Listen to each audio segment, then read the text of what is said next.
This is a YouTube channel of fakepigskin.com. Again, my name is Chris Chung.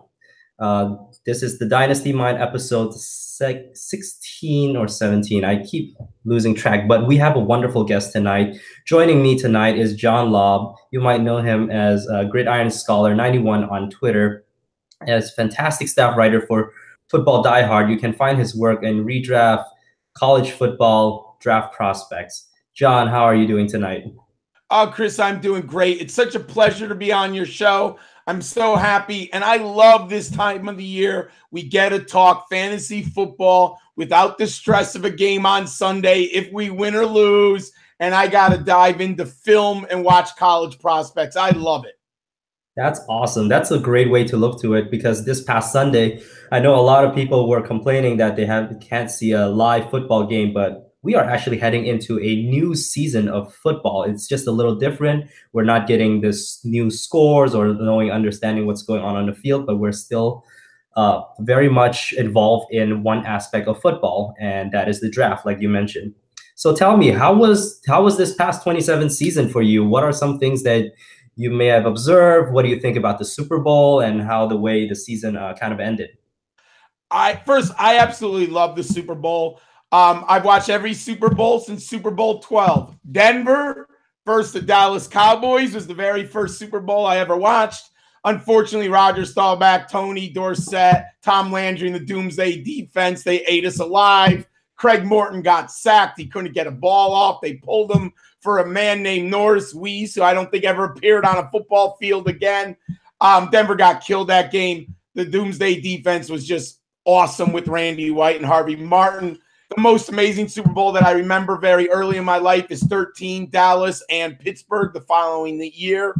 I've seen every Super Bowl as it happened except for one, the New England Patriots versus the Carolina Panthers. I had a tutor that evening. I was making a career change. I was leaving corporate America, going into teaching, and I had to work that Sunday night tutoring. You have to make decisions to further your career, but I have seen the game since on NFL Classics and, all the highlights. But other than that, I've seen every game since Super Bowl 12. This last one is in the top 5. Look, the Eagles played a near perfect game on offense.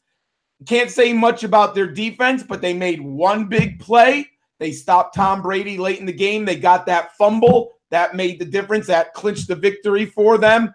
I really enjoyed the game, kept me on the edge of the seat. Halftime show was awful. But you know what? It was a very good football season. It was hard. There's so many injuries. It always occurs. It always happens. I've gotten used to it. It's how you manage around the injuries, how you work the waiver wire, how deep your knowledge is of the players coming into the starting lineups. So I enjoyed the fantasy football season. Love college football this year. I thought it was a terrific season. So now is the time where I get to do my research and study, and I love it right now. Perfect. Wow, John, it seems like you've actually lived through a lot of football seasons, and you've seen just about anything under the sun. I'm pretty new to the football scene, maybe like 12 years or so. But to be told that this was one of the top 5 Super Bowl, I can't imagine, because I've always wished that I've seen the older Super Bowls, seen the golden years of maybe what happens during the 90s, the 80s. But sounds like I am fortunate to live through an era where I get to see one of the top 5, like you mentioned. Hey, Chris, in the 90s, the Super Bowls were so bad, even the 80s. You go from about 1981 to about 2001, really that Patriots-Rams Super Bowl really began to turn the tide. Now, we had Denver-Green Bay was a great Super Bowl. We had Buffalo and the Giants were a great Super Bowl. But those were anomalies back then. I mean, usually the Super Bowl was a massive disappointment. I mean, I've been having Super Bowl parties since I was in college. San Francisco versus Cincinnati. That was a good Super Bowl. It's overrated because John Taylor made that great catch on the last drive. But the first 3 quarters of that game was not a great game. It was, more we were drinking beer and having fun. I've been having Super Bowl parties forever. And I would say the first, 15 of the first 20 was about the food, the friends, and the drinks. Now, for the last 12 years, you're living in the golden age. We've had almost unbelievable Super Bowls. The only bad Super Bowl, ironically, is the only one I attended in my life. I am a Broncos fan. They played at MetLife Stadium in New York. I decided it was on my bucket list. It's the only Super Bowl I've ever attended in my life. Seattle waxed us that day. I was in the end zone, 25 yards up. It was in the best days of my life. I finally, Chris, I just watched the highlights and the replay of that Super Bowl literally last weekend. I could not watch it. It was so bad. I think it was 43-8. Seattle just destroyed us. And it's weird to see the game on TV after my memory is sitting in the stands and how bad the game and how disappointed I was. So, yes, I've seen it all, but we are in a golden age of Super Bowls right now. Wow. Okay. So you brought back a lot of memories. So this one thing I might not have told you was I'm a huge Peyton Manning fan, and I was ecstatic he made it to the Super Bowl again as a Denver Bronco. And I was in my first year in my graduate program, so I was in a new city, a new town, and some friends invited me over for that Super Bowl because they found out how big of a football fan I was. I sat there, I took on my my Tim Tebow jersey because that was the only Bronco jersey I had back then. And then when I got there, I found out the people who invited me were all Seattle fans. So from the first snap, I don't know if you remember the first snap of the Broncos. Dude, it happened. It was 20 yards in front of me. Do I remember the first snap?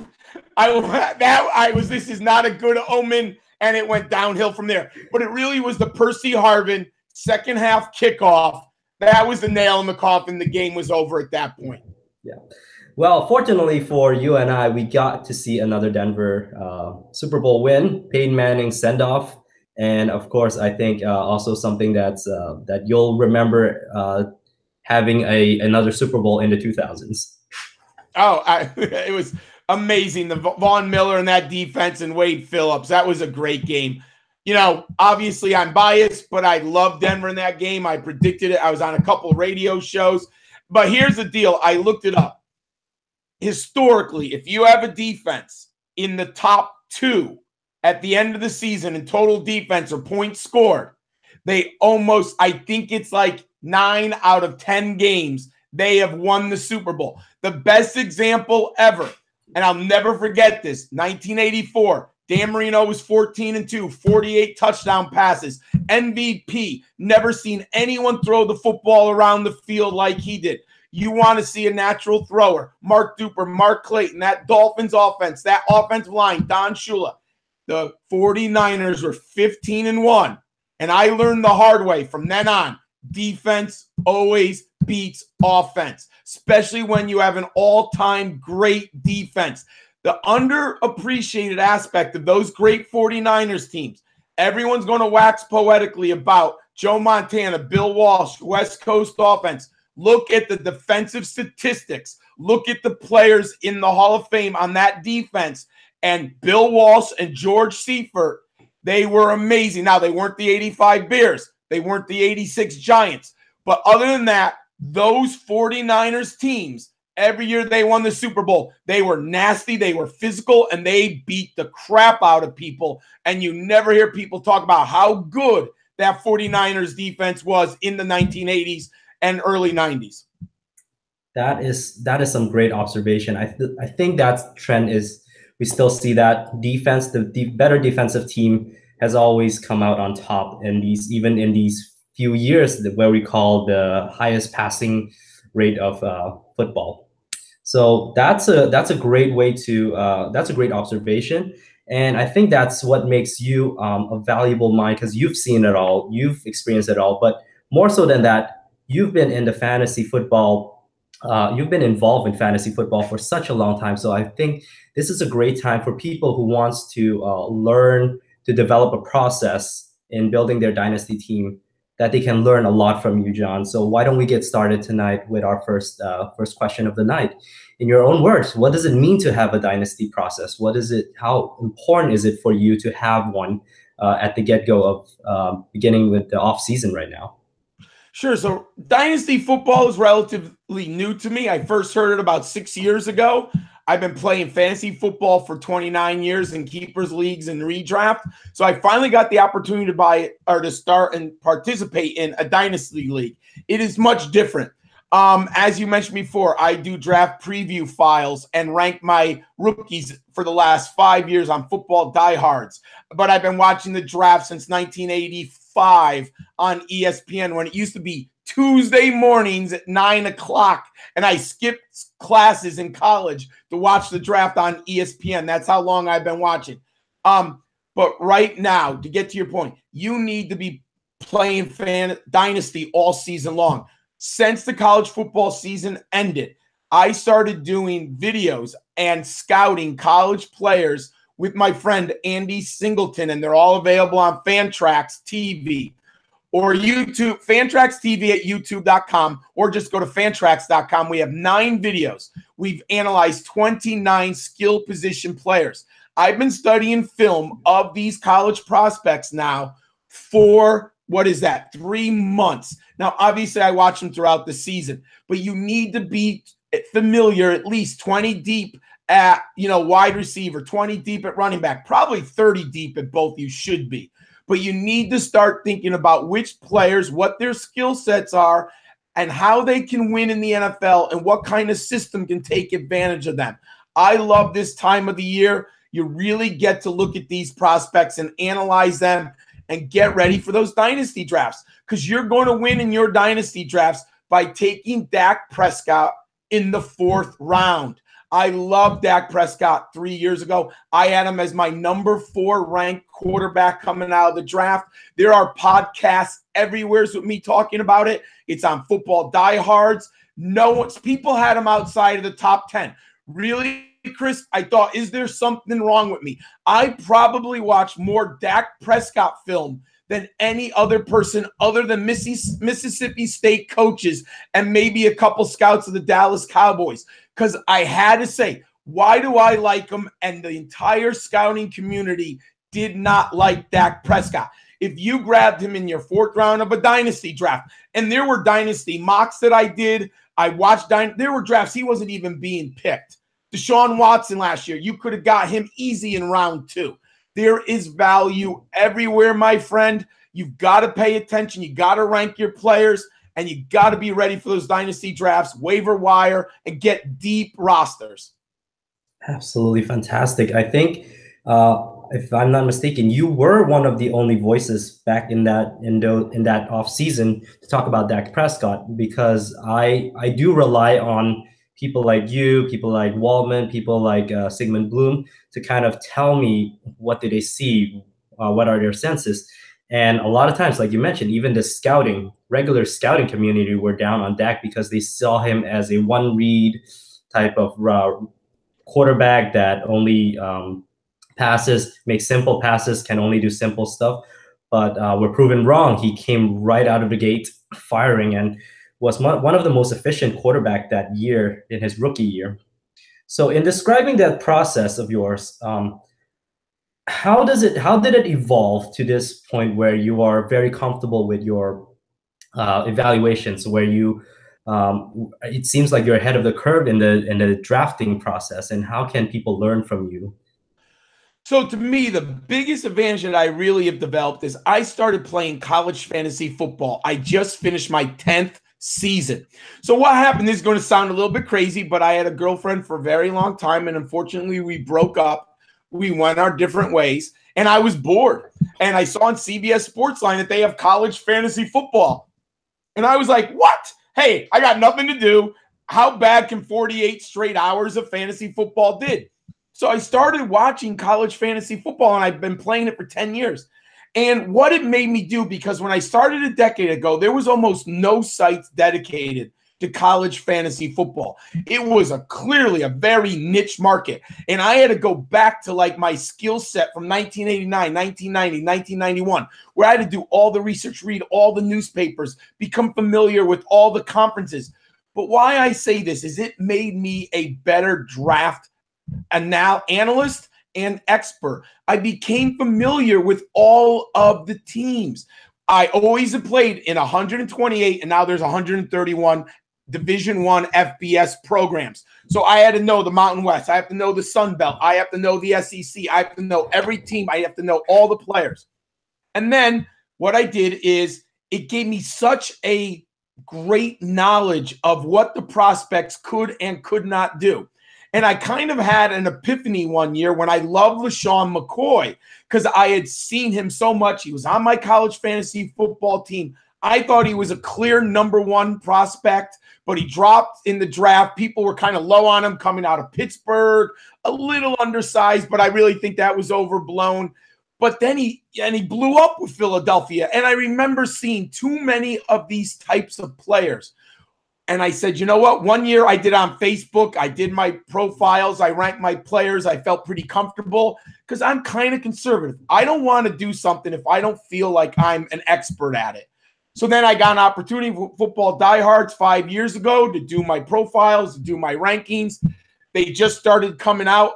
They come out. It takes me a while because I'm a full-time teacher, so I don't have the opportunity to, come out with all of my 48 top players at once. But it brings people to the website and allows me time to develop my analysis and watch film. But really playing college fantasy football has helped me be a better expert and a better dynasty player. Play the game. Fantrax is the only site that offers season-long college fantasy football. I play dynasty college fantasy football with guys across the industry. It is so much fun. You have to know the high school players coming up. You have to know the freshmen. I love it, but you will be a better NFL dynasty player by doing it. Oh, that's fantastic. And just to jump off on that, college football, fantasy football is it's not new, but it's really gaining steam lately. And we're seeing a lot more people trying to be involved. I just got involved in a dynasty college football. That's because I love football that much. And being a dynasty player, you have to love football. You have to treat this as, something that you're going to do all year. You're not just waiting for the September through January football to happen, because you can continually get involved. You can consume so much football knowledge and football content. And college football is a fantastic way of doing that. And I'm very happy to see that's growing. My involvement this past year has brought me back some of the butterflies, the why I fell in love with fantasy football for the first time, because again, I'm looking for content. I'm looking at you. I'm looking to Football Diehards every Monday or Tuesday just to look for the waiver wire pickup column, because I want to get ahead of the curve. College football is so vast. You're not talking 32 teams anymore. You're talking, I don't know, how many teams are there in even just the Division I FBS? There's 131 teams. And oh my gosh. I feel comfortable. I could, during the height, like let's say in the middle of the season by October 15th, I could probably name off the top of my head like 90 starting quarterbacks in college football. Now, obviously, there's injuries and people get hurt. So once in a while, and it's very hard to get injury reports in college fantasy football. Mm-hmm. So sometimes your quarterback might not play on the 100th ranked team who's in the Sun Belt. They're 2 and 4. But in general, I know all of them. You always know the top, 50 running backs right off the top of your head. Top 80, 90 receivers. But it really, I'm sorry, I have a cold. No, you're all right. I'm also recovering. It really allows you, and it allows you to know all the players. And what it does is it identifies players like Jaleel Scott out of New Mexico State, Anthony Miller coming out of Memphis, players who I saw develop this year or 2 years ago, because you're looking for the hottest college players on your fantasy team. And what I do is I'm attracted to those games of the players who I want on my college teams, and I end up scouting them. So I'm actually killing 2 birds with 1 stone. I'm enjoying the college fantasy football game. I'm trying to win my football games, but I also am scouting for the next NFL season and my draft previews at the same time. Absolutely. So that is one of the strengths just to be involved with college football is you're already ahead of the curve. You know these names, even though if you're not playing a Devi Dynasty or another format, you're already familiar with names. At the least, you'll know who is being talked up, who is going to be on ESPN or on other well-known, prominent scouts' radar. But you're already ahead of the curve because you watched them throughout college. You know how they do well. So, talking a little bit into that, has there been an instance where being this involved in CFF have hurt your approach, or maybe you've thought of this player have this set of idea of what this player is and how he may or may not translate over to the NFL? There's absolutely concern. And what I've gotten better at over the last 2 years is identifying NFL skills as opposed to college skills. Now here's one of the interesting factors. I had Tim Tebow on my college fantasy football team, so that shows you how long I've been playing. And I had Johnny Manziel. And there's no question they were unbelievable college fantasy football players. It was just so much fun to watch them. I won a championship with both of those guys. Loved watching them. But by watching Tim Tebow, I was never high on him as an NFL prospect. I knew his accuracy was terrible. I knew he couldn't make advanced reads. Yes, he could run the ball, but he wasn't elite, right? Robert Griffin or Lamar Jackson with his legs. He was a very good athlete. He was tough. He was a leader. But there is that ineffable quality to throwing the football, and Tim Tebow didn't have it. And I'm a Broncos fan. So when I remember when the Broncos drafted him, I was like, oh, what are you doing? And the same thing with Johnny Manziel. And this is one time where I let other people influence my own analysis. And I've gotten better at knocking other people's. Why I identify Dak Prescott and I never wavered is I learned from Johnny Manziel. I did not believe that Johnny Manziel could play in the NFL. I thought there were too many liabilities in his game and things I did not. Now, I'm not going to I don't know anything about the personal stuff. So, that's not fair. I'm just talking about a skill set. What happened is too many people who I respect, and I will never name names, and NFL personnel guys love Johnny Manziel. And I remember watching that stupid event on ESPN where you had the broomsticks. And you had great people waxing poetically about him in his gym shorts with a helmet on, throwing against guys with broomsticks. And I should have gone with my gut. I should have ranked him number 5.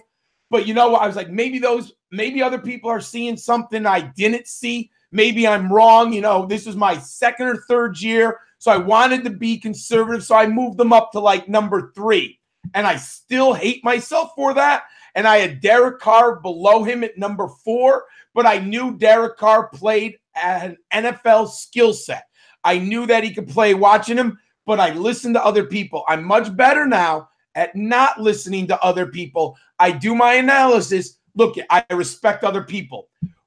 But unless we're way off, let's say I have a receiver ranked 28 and Todd McShay and Matt Waldman have him ranked number 7. Well, then I'm going to have to do something about it. What did I do wrong? But if I have a guy ranked 11, Todd McShay, Mel Kiper have him at 9, I'm pretty much going to feel pretty comfortable. I'm going to leave him there.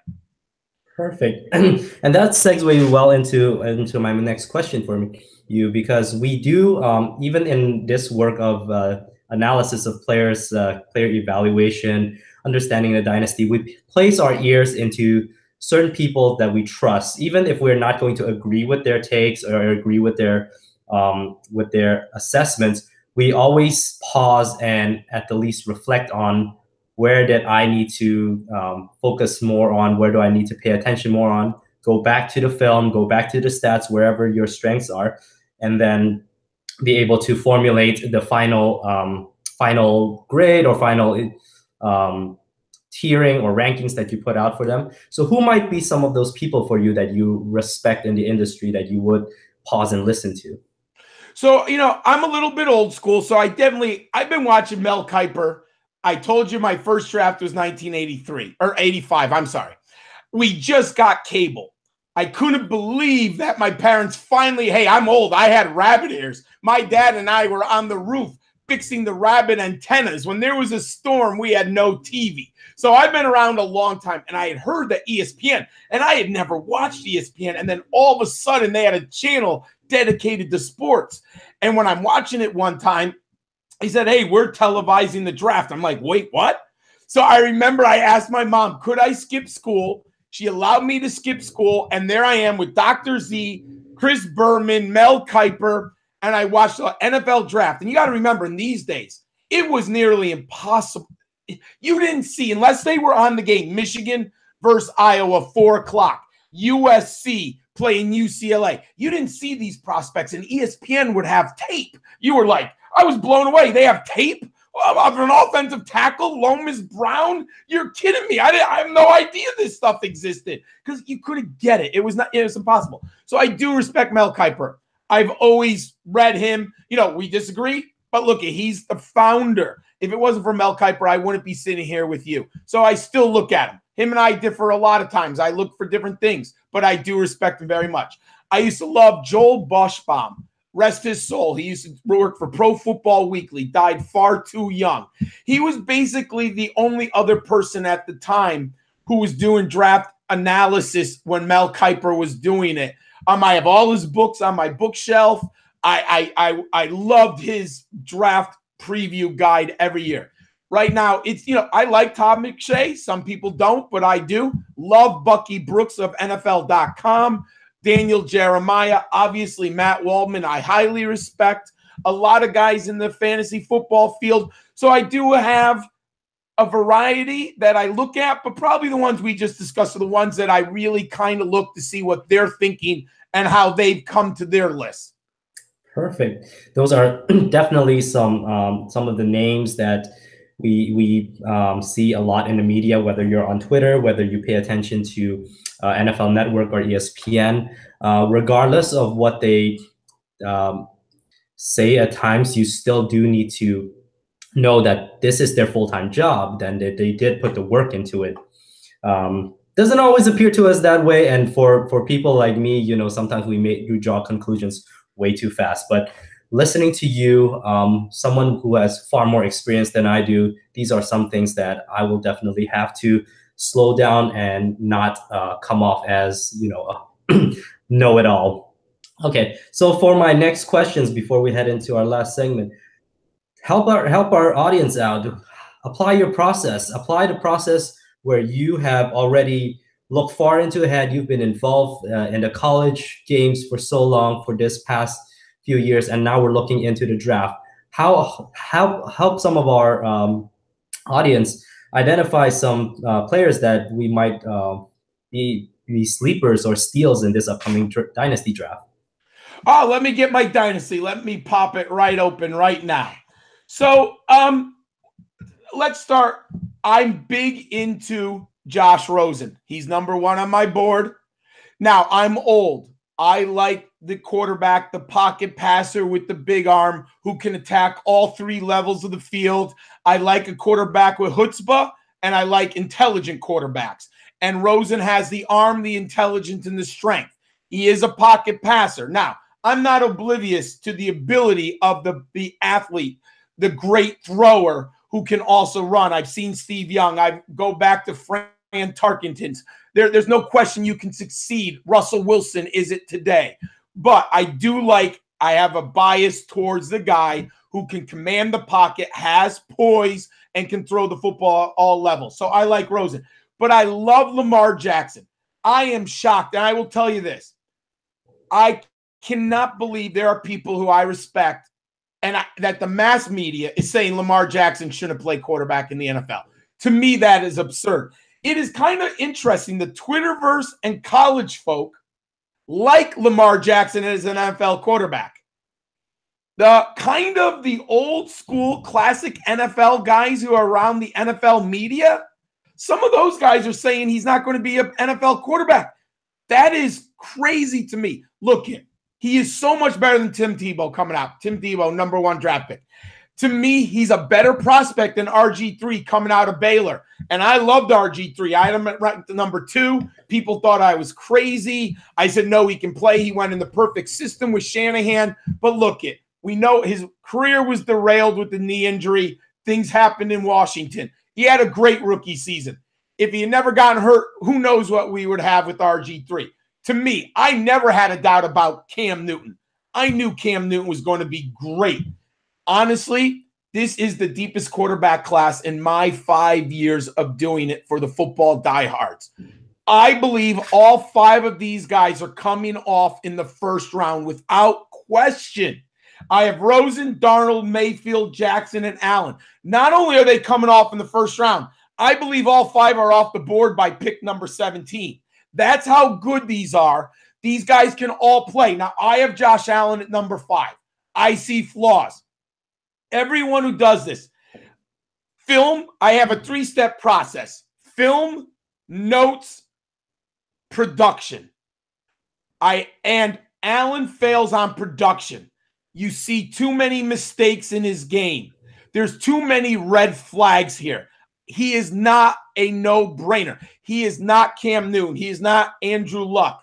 He's not even Jameis Winston to me as a prospect. Now, obviously, people disagree with me. But that's what I believe. Now, one guy who I like a lot, I do like Mike White of Western Kentucky. You look at his numbers, he's good in the pocket. He makes some mistakes, but he reminds me a little bit of Case Keenum. He's going to play in the NFL. He's going to get a shot down the road.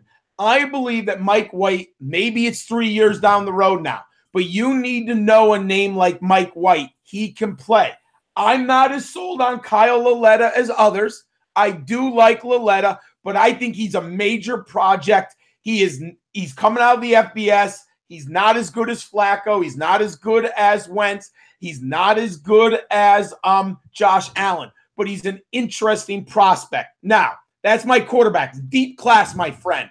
You can get some of these guys. Now, let's go to the running back because that's where everyone wants to go. I can't believe Sony Michel is going. I've seen him picked at 11 or 12 on the turn. Chris, look it. If you can get Sony Michel at pick 10, that is a steal. I have him at number 3 right now.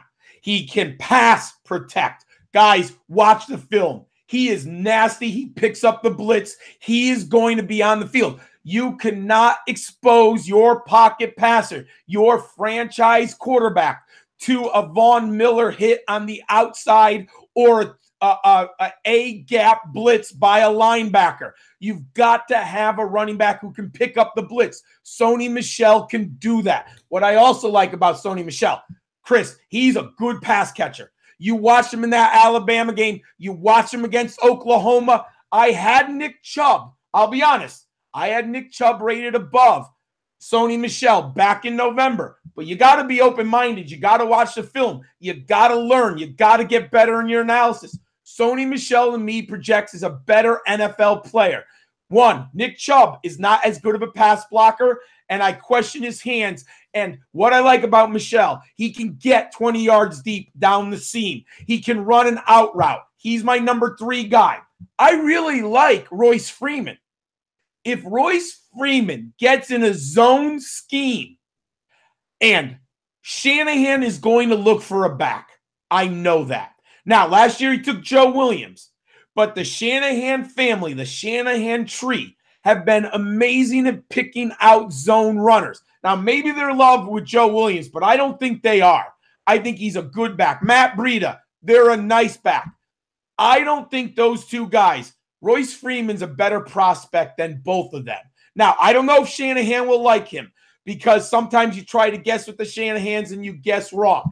But if Royce Freeman went to a zone blocking scheme, if he played for Shanahan in San Francisco, Royce Freeman could be really special. I have him at number 8.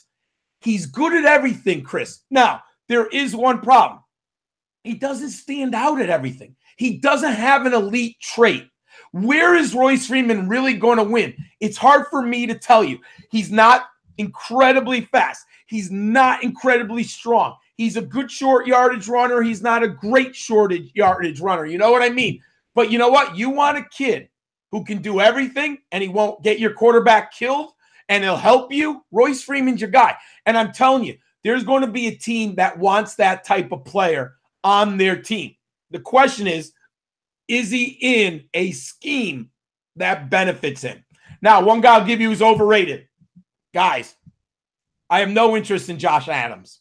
Josh Adams has no agility. Zero. He has the wiggle of an 80-year-old woman, okay? He cannot make a play on his own. If you look at the film of Josh Adams, when he gets his games are huge monster games, 150 yards or more. The other games, he disappears. And you know why he gets 150 yards, Chris? He blasts a 50 to 60-yard touchdown. You know why? That Notre Dame offensive line was dominant. They had a running quarterback. What you see on the film is all of a sudden it's like the parting of the Red Sea. There isn't a defender in the film. Josh Allen just hits the gap. He follows the blocks, and he's gone. I mean, he's explosive. But that's not going to happen in the NFL. He's not going to get 10, 50-yard runs in the NFL. No, I'm not touching him. I'm not convinced. Some people love Kalen Ballage of Arizona State. Look, I've had him on my fantasy team. I picked him up waiver wires. I dropped him. He had a 7-touchdown game. And I know everyone. He's going to go to the combine. He's going to test. He's an incredible athlete. Athleticism is only part of being an NFL player. You watch the film. How is Ballage not staying on the field for a below-average Arizona State team in the Pac-12 with bad defenses? The production is not there. Now, he might be one of those athletic freaks. He's going to be a spark freak. We're all going to hear about it. Oh, my God, Kalen Ballage, spark freak. He probably will test off the charts. Watch the film. I'm not touching him with the 10-foot pole. Now, obviously, if he goes to the right system, I'm always going to be open-minded. You got to be smart. Maybe he goes there, good offensive line, good coaching staff. Tampa Bay, I'd have to think about it if they took him in round number 4. I'm always open-minded. I'm not drafting him in any way. So there's 2 I love, 2 I'm avoiding at all costs. Let's go to the wide receiver. To me, I like DJ Moore. People are talking about him. What I like about him, he, to me, is a clear slot receiver. He looks like Steve Smith, Golden Tate, Julian Edelman. That's what he is. Combination. He is nasty with his ball in his hands. He's tough. He's determined. He fights. Now, he might need some time to develop, but this is shocking. 4 quarterbacks in Maryland, 52% of market share of the passing game. That's off the charts. Off the charts. He was the Big Ten receiver of the year. He had 1,000 yards for a terrible offense in a good conference. No one else could take the pressure off him. I do like DJ Moore. I have him at number 5 right now. I like Anthony Miller. I've read some reports he might be injured, so we're going to have to watch it very closely at the combine. I believe Anthony Miller can play in the NFL. He's another very good slot receiver. Let me tell you this right now. I'm going to digress for a second. This draft is loaded with slot receivers, Z receivers, and lots of 2 and 3 receivers. There is no alpha dog, folks. I reluctantly had to put Calvin Ridley at number 1. You know why, Chris? There's no one better. There is no A.J. Green. There's no Julio Jones. There's no Mike Evans here. All these guys are good. They all can win with a skill, but none of these guys are 1,400 yards, 10 touchdown franchise-changing wide receivers. So I also like Deion Kane is going undernoticed. I like him a lot. Yeah. I'm sorry. No, it's mine. Go ahead. Keep going. Oh, okay. Sorry about that. So I like those. I like Anthony Miller. I like DJ Moore a lot. One guy who's very interesting, and I liked him more as I've studied film. I was not sold on him, but Auden Tate out of Florida State. You look at the production at the end of the year when I'm looking at numbers, I'm looking at production. I was not thrilled with Auden Tate. And when you watch the film, when I watched Florida State live, he did not get a lot of separation. He's obviously 6'5", 225 pounds, huge body. You do see he's a fluid runner, but he's not really quick, and he doesn't gain separation. So I was down on him. But then I looked at him more and more. I like him more and more. I have him at number 8. If he goes to the combine and he runs in about the 4.48, 4.52 with his body size, he might sneak into the first round. And here's why. There is a dearth of X receivers. I think there's only 2 top 10 X receivers. You have Cortland Sutton. Now, I like Cortland Sutton. He does have some challenges with his hands, but he's a good athlete, and I do believe you can play him on the X. The only other one I see is Auden Tate. So what might happen is it's supply and demand. If he goes to combine and he tests really well as an athlete, he might end up catapulting into the late first, early second, because a team needs an X receiver. And you look at the board, Kiki Kuti, come on, he's not an X receiver. Dante Burnett, no way. DJ Chalk, maybe. You know, you're Marcel Atman, maybe. So I do think he's someone I'm looking at very closely. Hey, if you want a slot receiver, you want a Z receiver, they're here this year. Lots of good complementary receivers. Guys, in Dynasty, here's my strategy. I'm going to draft 2 running backs. I don't care. I'm taking 2 running backs. Then I'm just going to dip. If it's a 5-6 round draft, I'll take 3 wide receivers. I don't care. I'll take Cedric Wilson, Deshaun Hamilton, and Jaleel Scott and hope I hit on one. But if I can somehow get Sony Michel, Royce Freeman, Mark Walton at the top, then that's my strategy. And then, see, the quarterbacks are going to go, people, because everyone's going to know these guys. I think quarterbacks are overdrafted in Dynasty anyways. So, you know, obviously when Dak Prescott fell too far, if Deshaun Watson, if I saw him in the 3rd round in a mock draft, I had to take him because the value is just too great. So let's say Baker Mayfield's there in round 3. Lamar Jackson's in round 3. I'm taking him. The upside is too great for Lamar Jackson in round 3. But other than that, I'm avoiding the quarterback position. Running back, receiver. Then maybe I'll take a tight end or a quarterback. Fantastic, John. I think that is a approach that kind of resonates with me right now. This is how I plan for the upcoming draft. And it's just like you said, I'll be heavily focused on the running backs. The way I view the receivers is just the way you are talking about them. There's not a lot of alpha dogs. There's not a lot of X receivers that will vault your team, get you 1,400, 1,500 yards every year. We may see some potential. Someone might break out. Like, you don't want to ignore some of the complementary receivers, because like last year, we saw some of them that are very, very useful for your fantasy team, like Cooper Kupp or Juju Smith. These guys are not your traditional X receivers. And by ignoring them, you'll probably put yourself behind in some of the getting the youth and or youth at your receiver position. But like you said, with the information that we have available, you are going to need to pick up on talent, and you want to focus on talent in draft and figure out your needs later elsewhere, because the draft comes to you as a free currency. You get that every year. You just get that every year. You don't have to work for them unless you want to trade them away. So that's how I view these draft picks. They're very useful, and you got to prepare for yourself for the draft in order to use them wisely.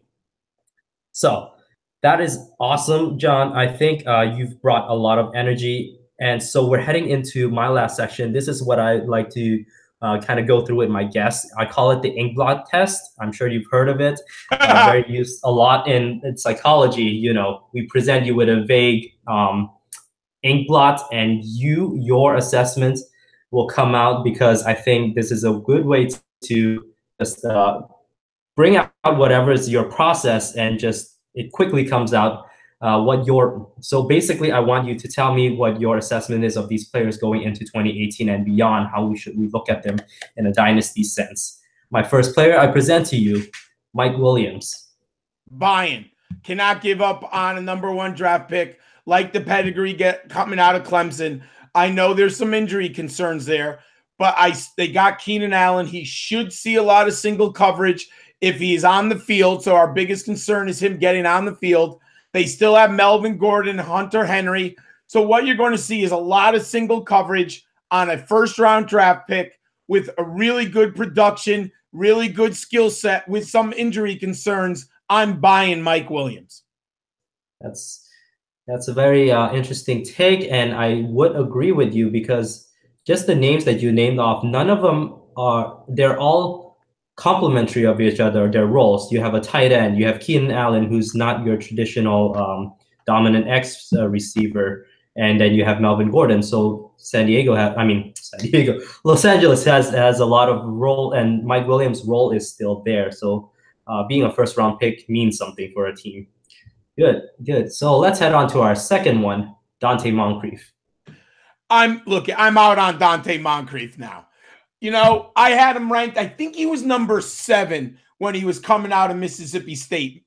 6 to 8. I forget exactly. So let's say I had him at number 7. I like the film, like the skill set. He was a young player coming out of the SEC. He looked like he could play in the NFL. But we're talking about a kid now who's been in the league long enough. We have enough film on him. He's not dynamic. He's never garnered the majority of the production in Indianapolis. He plays with another good receiver, a great receiver in T.Y. Hilton, so he's not seeing the top cornerback. Before this year, he was playing with Andrew Luck. I'm selling him if I can get anything. If I can get a second-round pick for him right now, Moncrief, I'll take it. I want to look elsewhere. I'm not sold on Moncrief. Excellent. Great. Okay, so for our final player, Dez Bryant. He's a fascinating one. Right now, I have to look at the numbers and watch more film because I understand it looked like he had no separation. I'm going to buy, and let me tell you why. Ezekiel Elliott should be back. He looks like, barring any kind of strange event happening, I hope the young man the best and he stays on the field. I do think Dallas is going to upgrade at the wide receiver position. They clearly need help. I would love to see them draft a receiver in the first round, if not the second and third rounds. They've got to get wide receivers, maybe sign a veteran. If they can get Bryant some help and they can move him around the field a little bit, maybe get him in better matchups. A lot of times Bryant was lining up against the best cornerback on the other team, and there was no way to get Bryant away from that lockdown coverage. They need to be creative. They need another playmaker, so you can probably get Bryant dirt cheap.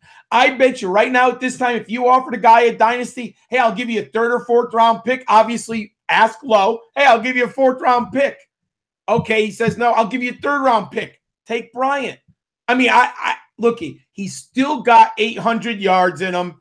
He's still got 6 to 8 touchdowns in him. If you're on a team that is on the verge of a championship, you love your team. Let's say you have A.J. Green and that you have Adam Thielen and Dez Bryant, or Adam Thielen and A.J. Green, and you want another receiver. Why not acquire Dez Bryant there? I like that for a 3rd or 4th round dynasty pick, and people are going to be down on Dez Bryant. I think I'm buying. I want to buy low, but he still has some value to me. Okay.